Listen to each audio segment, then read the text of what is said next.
This is a support video for BETAFPV. Their customer service asked me to give an example of the problem I'm having.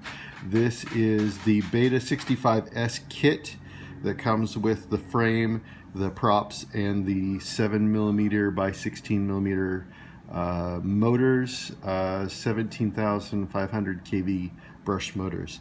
And I really like it. It's working well, except for I have one motor. This one I'll demonstrate in a second, that has some kind of an internal notch or stop. It's got a problem. This is a good motor, you'll see that it spins effortlessly, no hiccups, no jerks or stop points. This one has a problem. I'll spin backwards like this, but I'll spin forward, and right there, I slipped through it, but it stops. And I'm not sure what's going on. It's not touching the frame, and it has only in one spot, right there. It makes a weird sound that flies, but we're clear of the frame in all areas. It's not touching, there's nothing wrong with the prop.